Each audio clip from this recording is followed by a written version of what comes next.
Students, how are you all.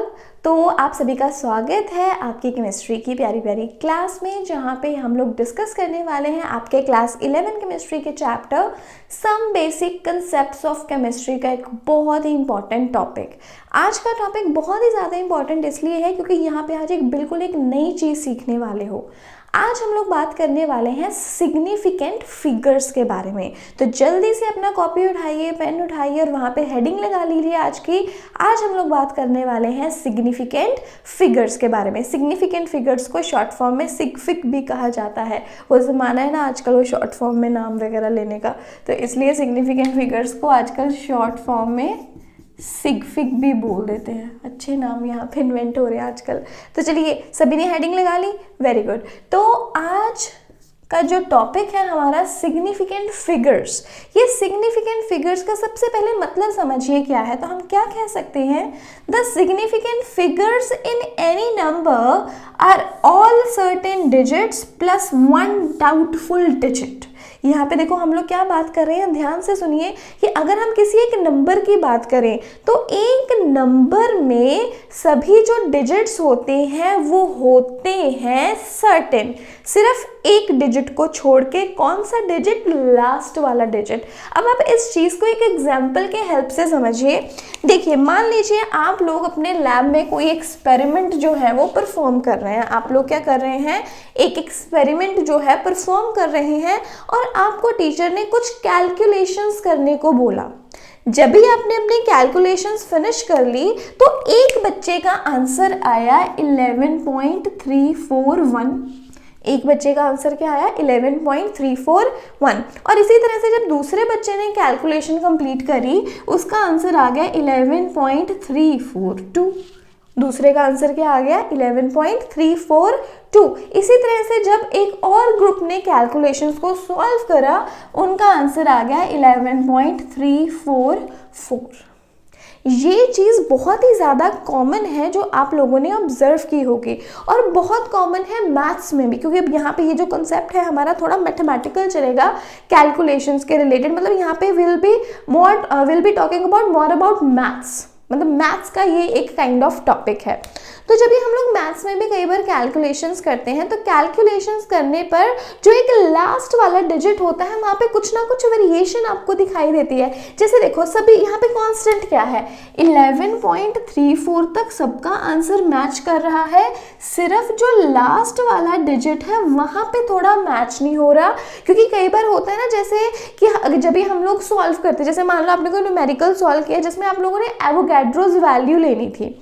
अब आपके class 9 में आता है एवोगैड्रोज नंबर 6.022 इंटू 10⁻23।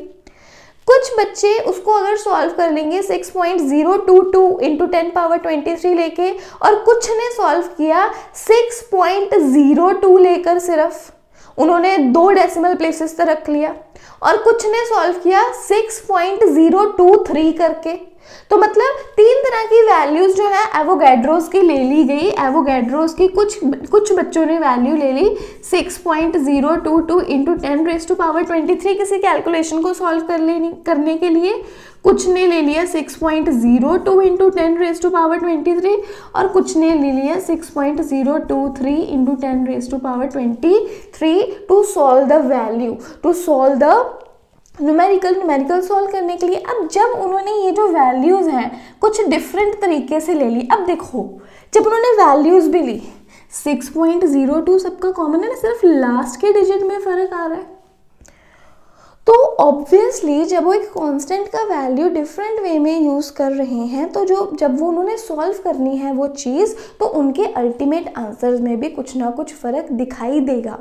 अब यहाँ से हमने क्या सीखा कि किसी भी नंबर में कुछ डिजिट्स होते हैं जो सर्टेन होते हैं, जो श्योर होते हैं। सिर्फ एक डिजिट ऐसा है जो डाउटफुल होता है, जिसकी श्योरिटी नहीं होती, वो है ये लास्ट वाला डिजिट।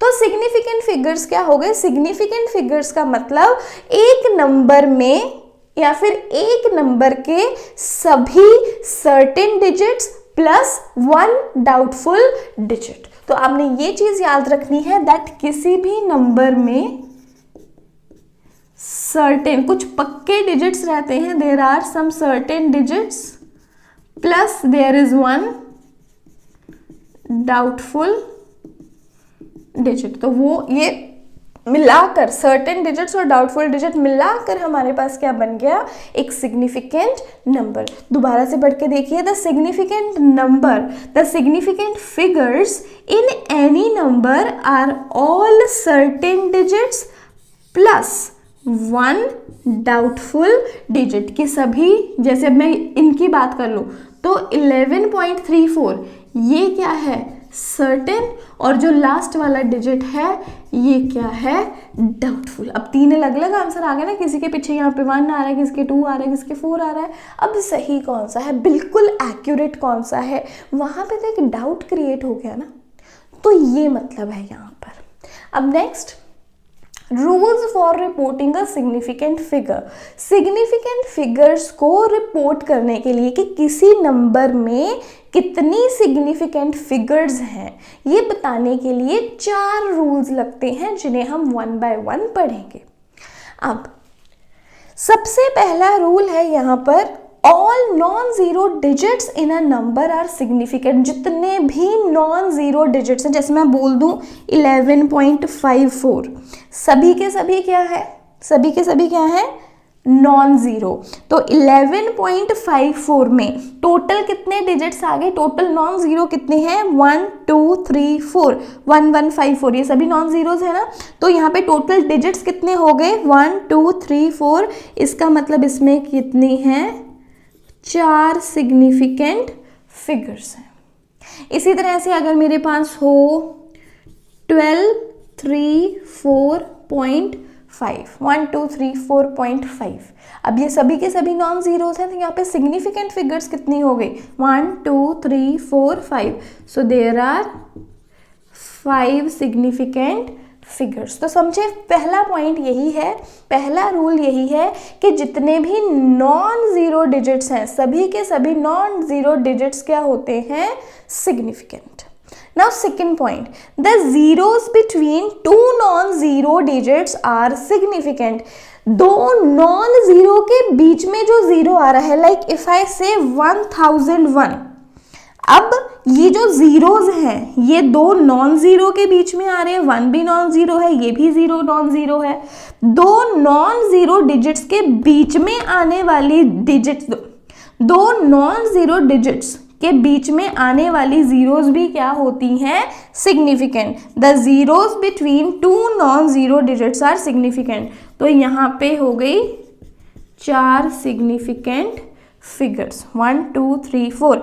इसी तरह से मान लो अगर मेरे पास हो 20054, अब ये 2 भी नॉन ज़ीरो है, ये 5 भी नॉन ज़ीरो है, 2 भी नॉन ज़ीरो, 5 भी नॉन ज़ीरो, तो इनके बीच में आने वाली तीनों ज़ीरोज़ भी क्या हो जाएंगी, सिग्निफिकेंट। तो टोटल सिग्निफिकेंट फिगर्स कितनी हो गई, 1 2 3 4 5 6। So there are 6 significant figures.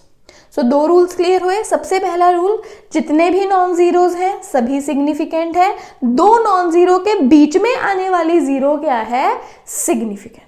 सभी नॉन जीरोज भी सिग्निफिकेंट, 2 नॉन सिग्निफिकेंट के बीच में आने वाली जीरोज भी सिग्निफिकेंट है। अब थर्ड पॉइंट है हमारे पास 0.0012। अब इसमें नॉन जीरो डिजिट कौन सा है, ये 1 है नॉन जीरो। कहते हैं नॉन जीरो के लेफ्ट में, ये नॉन जीरो आ गया ना, ये 1 क्या है, नॉन जीरो। नॉन जीरो के लेफ्ट में जितनी भी जीरोज हैं ये नॉन सिग्निफिकेंट है। ये चीज आपको याद रखनी है। नॉन जीरो डिजिट के जो पहला नॉन जीरो डिजिट है, पहले नॉन जीरो डिजिट के लेफ्ट में आने वाली जितनी भी जीरोज हैं वो क्या होती हैं, नॉन सिग्निफिकेंट। उन्हें सिग्निफिकेंट में हम लोग काउंट नहीं करेंगे। तो 0.0012 में कितनी सिग्निफिकेंट फिगर्स हैं, there are only 2 significant figures. एक 1 सिग्निफिकेंट है, एक 2 सिग्निफिकेंट है। ये तीनों जीरोज को हम लोग सिग्निफिकेंट नहीं मानेंगे। इसके अलावा नेक्स्ट पॉइंट अगर मैं आपको बताऊं, अगर मैं यहाँ पे एक और एग्जांपल ले लूँ 0.125, 0.125। यहाँ पे पहला नॉन ज़ीरो कौन है? 1। 1 के लेफ्ट में जो ज़ीरो आ गई इसे हमने सिग्निफिकेंट कैलकुलेट नहीं करना है, तो यहाँ पे सिग्निफिकेंट फिगर्स कितनी है? 1, 2 and 3। There are 3 significant figures. तो ये पॉइंट क्लियर हुआ। नॉन ज़ीरो डिजिट के लेफ्ट में जो ज़ीरो आ गया उसे हमें सिग्निफिकेंट में काउंट नहीं करना है। Then next, all zeros placed to the right of the decimal are significant. जितनी भी ज़ीरोज़ राइट साइड पे है, जितनी भी ज़ीरोज़ राइट साइड पे हैं किसी नॉन ज़ीरो के, उसे हम लोग क्या मानेंगे? Significant figure. फॉर एग्जाम्पल, जैसे मान लो हमें वायर का लेंथ कैलकुलेट करना है। वायर का लेंथ कैलकुलेट करने के लिए हम 3 डिवाइसेस यूज़ कर सकते हैं। एक सिंपल हमारा मीटर रॉड, एक वर्नियर कैलिपर और एक स्क्रू गॉज। अगर आप मीटर रॉड से जो भी कैलकुलेशंस करोगे, मीटर रॉड से कैलकुलेशन करने पे आपके पास आएगा 11.0। इसका मतलब क्या हुआ कि ये जो मीटर रॉड है इसका लीस्ट काउंट 0.1 है। ये केवल और केवल 1 डेसिमल प्लेस तक आपको आंसर दे सकता है। मतलब ये हमें जो ज़ीरो पॉइंट, जो डेसिमल के बाद वाली ज़ीरो आ रही है ना, जो डेसिमल के बाद वाली ज़ीरो है, डेसिमल के राइट में जो ज़ीरो है, ये सिग्निफाई करती है accuracy of the measuring device, कि जो भी मेजरिंग डिवाइस है वो कितना एक्यूरेट रिजल्ट जो है वो आपको दे सकती है। What accuracy it is providing, वो ये चीज़ के बारे में बताती है। जैसे जो मीटर रॉड है ये हमें 1 डेसिमल प्लेस तक क्या ही जो एक एक्यूरेट आंसर है बता सकता है। इसके अलावा आ गया फिर वर्नियर कैलिपर। वर्नियर कैलिपर में आंसर आएगा 11.00 सेंटीमीटर्स। मतलब इसका जो लीस्ट काउंट है वो 0.01 सेंटीमीटर का है। मतलब ये 2 डेसिमल प्लेसेस तक हमें आंसर दे सकता है। और जो स्क्रू गॉज है वो हमें बताएगा 11.000 सेंटीमीटर है। मतलब इसका जो लीस्ट काउंट है वो 0.001 सेंटीमीटर का है। Means it can tell us the answer up to 3 decimal places. ये 3 डेसिमल प्लेसेस तक हमें आंसर बता सकता है। इसीलिए तो हमने बोला कि जो सिग्निफिकेंट फिगर है, सिग्निफिकेंट फिगर जो है वो उसमें हमारे पास कुछ सर्टेन और एक डाउटफुल डिजिट रहता है। मतलब ये हमें सिर्फ और सिर्फ, जैसे अब ये मीटर रॉड है, मीटर रॉड ने लेंथ हमें सिर्फ और सिर्फ 1 डेसिमल प्लेस तक बतानी है, इसका एक्यूरेसी यहीं तक है। मतलब अब ये हमें बता रहा है दैट 11.1 तक, अगर मान लो कुछ 11.0 तक उसने आंसर बता दिया ना, उसके आगे जो फर्दर डिवीजन है ये हमें नहीं बता रहा। क्योंकि आप देखो काउंटिंग तो यहाँ पे कभी खत्म ही नहीं हो सकती ना, लेकिन ये हमें आंसर सिर्फ 1 डेसिमल प्लेस तक बता रहा है। इसी तरह ये आंसर हमें 2 डेसिमल प्लेसेस तक बता रहा है, ये आंसर हमें 3 डेसिमल प्लेसेस तक बता रहा है। तो मतलब यहाँ पे क्या रहेगा, कुछ डिजिट्स हमारे पास सर्टेन रहते हैं, लेकिन जो लास्ट वाला डिजिट होता है वो हमेशा ही क्या रहता है, अनसर्टेन रहता है, डाउटफुल रहता है। अब अगर हम लोग कैलकुलेट करेंगे तो मीटर रॉड के केस में 11.0, यहाँ पे कितनी सिग्निफिकेंट फिगर्स हैं? There are 3 significant figures. Vernier calliper के केस में there are 4 significant figures, whereas in case of screw gauge there are 5 significant figures। मतलब अगर डेसिमल के राइट में कोई ज़ीरो प्लेस करी हुई है उसे हमें सिग्निफिकेंट में कैलकुलेट करना है, जबकि जो हमारे पास zero to the left of the first non zero है उसे हमें सिग्निफिकेंट कैलकुलेट नहीं करना है। So these are the rules for calculating the significant figure. इसे यहाँ पर आप लोग एक बार वीडियो को पॉज करके नोट कर लीजिए। So students, that was all for today's video. और इस वीडियो के लास्ट में मैं एक असाइनमेंट अटैच कर दूंगी, उसे कंप्लीट ज़रूर कीजिएगा। अपने आंसर्स जो है कमेंट बॉक्स में शेयर करना मत भूलिए। और मैं आपको बता दूं, आपको ये बहुत अच्छे से प्रैक्टिस कर लेना है, क्योंकि अगले वीडियो में हम लोग डिस्कस करने वाले हैं कैलकुलेशंस इन्वॉल्विंग सिग्निफिकेंट फिगर्स, जिसमें हम लोग addition, subtraction, multiplication and division के रूल पढ़ेंगे सिग्निफिकेंट फिगर्स को लेकर। सो अच्छे से प्रैक्टिस कीजिए, अपने फ्रेंड्स के साथ शेयर कीजिए और इस चैनल को सब्सक्राइब करना बिल्कुल ना भूलिए, क्योंकि जब भी हमारी अगली वीडियो आएगी तो आपको नोटिफिकेशन मिल जाना चाहिए और इसके लिए आपको बेल आइकन भी प्रेस करना होगा। So do subscribe our channel and press the bell icon.